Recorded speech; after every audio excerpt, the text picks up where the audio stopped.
السلام علیکم ایوریون. امید لرم چې ښه به یې. اوس زمونږ چې کوم کار دی په ورډپیډ کې دی، زمونږ چې کوم نننی لیکچر دی په ورډپیډ کې به مونږ ویو کوو. دې چې نه ما ورډپیډ آن کړو، ورډپیډ کې مونږ فایل او هوم کړی و. نننی کار زمونږ ویو دی. په فایل کې مونږ سره کلیپ بورډ، فونټ، پیراګراف، انسرټ، ایډیټینګ دا په مونږ سره په هوم کې دي. او فایل کې چې کوم اپشنز دي پای کې نیو، سیویز دی پکې، اوپن دی پکې، پرنټ دی پکې، پیج سیټ اپ، دا ټول چې دي دا مونږ په پریویس لیکچرز کې تاسو ته په ډیټیل سره بیان کړو. دا ټول مونږ سره چې دی په فایل کې چې کوم دا اپشن دي دا مونږ سټپ بای سټپ 1 by 1 کړو. بیا په هوم کې چې کوم دا اپشن دی کلیپ بورډ دی، فونټ دی، پیراګراف دی، انسرټ دی، ایډیټینګ دی، دا مونږ تاسو د پریویس لیکچر کې په ډیټیل سره بیان کړو. اوس چې زمونږ کوم اوسنی نننی لیکچر دی هغه په ورډپیډ کې مونږ ویو کوو. فار ایگزامپل دې کې مونږ دا رایټینګ وکړو، دې کې مونږ دا رایټینګ کوو، لګیا یو ته مونږ برابر رایټینګ وکړو ډېر. अब بیا مونږ زوم کوو او زوم آوټ کوو، به مطلب مونږ به غټو هغه رایټینګ او یا به وړ کوو. اوس دا رایټینګ مونږ وکړو، دا زه څه کوم، دا زه زوم کوم، زوم ان کوم، دا ما سره په دې طریقه باندې څه کېږي، زوم کېږي. نو ما سره څه شو، دا ما سره زوم شو.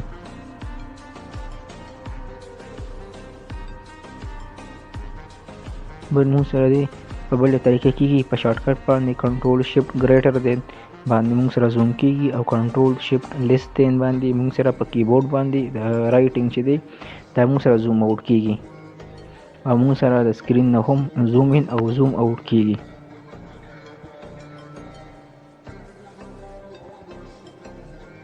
بل دی مونږ سره 100% زمونږ چې کوم رایټینګ دی چې څنګه دی نو هغه شان مونږ سره څه کېږي، راځي به دا مونږ 100% کوو. دا مونږ سره څه شو، هغه پیج 100% په سکرین باندې شو چې څنګه دی. بل دی مونږ سره رولر، دا مونږ سره چې کوم دا سکیل تاسو ته ښکاري دا زمونږ رولر دی. زمونږ رایټینګ چې دی ابه د رولر مطابق کېږي، زمونږ ټیپ چې کومه کیز ده ابه د رولر مطابق څه کوي، خوځي به. بل دی مونږ سره سټیټس بار، سټیټس بار دا ښکته چې مونږ سره پکې دا دی مونږ سره سټیټس بار مونږ سره ښکته 100%. سټیټس بار مونږ سره لاین نمبر او کالم او دا 100% پیج چې دی پیج مونږ د سټیټس بار نه هم زوم ان او زوم آوټ کوي شو. بل دی مونږ سره ورډ ریپ پوه شئ ته ورډ ریپ استعمالیږي څه دپاره چې مونږ سره کله ورډ ریپ اتی زمونږ لیکل چې کوم دی، زمونږ رایټینګ چې کوم دی هغه مونږ کوو، نو هغه مونږ سره سټریټ ځي، نیغ به ځي، هغه راښکته کېږي نه. دا اوس مونږ ورډ ریپ چې دی هغه مونږ ورډ ریپ ان کو پرې نو ورډ ریپ مونږ وو. ورډ ریپ مونږ سره درې اپشن دي، نو ریپ، ورډ ریپ ټو وینډو. دا اوس مونږ سره د وینډو مطابق شوه.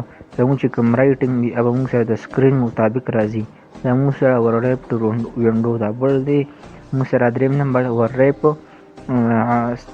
د دغه مطابق شي مونږ سره، دا زمونږ چې کوم مخې ته ستاسو ته ښکاري رولر مطابق ورډ ریپ رولر. زمونږ چې کوم رایټینګ دی هغه مونږ سره د رولر مطابق کېږي. بل دی مونږ سره میرمنټ، په میرمنټ کې مونږ سره انچز دي پکې، او مونږ سره پکې پیکاس دي پکې، سینټي میټر دی پکې. دا زمونږ چې کوم ټیپ کیز ده نو هغه مونږ د دې میرمنټ په طریقه باندې څه کوو، په هغې طریقه باندې مونږ سره هغې مطابق سپیس پرېږدي. اوس دلته زه دا انچز ته واړم چې کوم مونږ سره دا تاسو ته ښکاري په سکرین باندې دا رولر، نو دا کله انچز ته وړي کله پیکاس ته وړي، دا مونږ سره استعمالیږي د میرمنټ یونټ دپاره. سینټي میټر دی پکې مونږ سره، پیکاس دی پکې، انچز دی پکې. اوس مونږ کوو دا ختمه. دا و زمونږ ورډپیډ چې مونږ ټول تاسو ته وکړو سټیپ بای سټیپ باندې. فایل مو پکې وکړو، هوم مو پکې وکړو، ویو مو پکې وکړو. دا و زمونږ ټول ورډپیډ چې کوم اپشن پکې کوم ټیب پکې، نو امید لرم چې تاسو په هغې باندې پوه یې.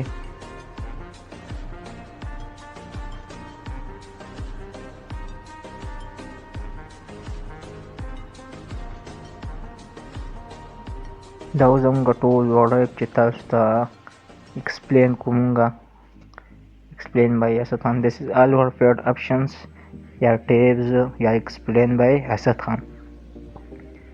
انشاءالله موږ په نیکس لیکچر کې تاسو ته دا چې کوم دې پسې موږ سره پینټ دی پینټ به موږ تاسو ته سټپ بای سټپ او پوره په ډیټیل سره بیانوو. انشاءالله په نیکس لیکچر کې ملاویږو. خوشحاله اوسئ. د الله په امان.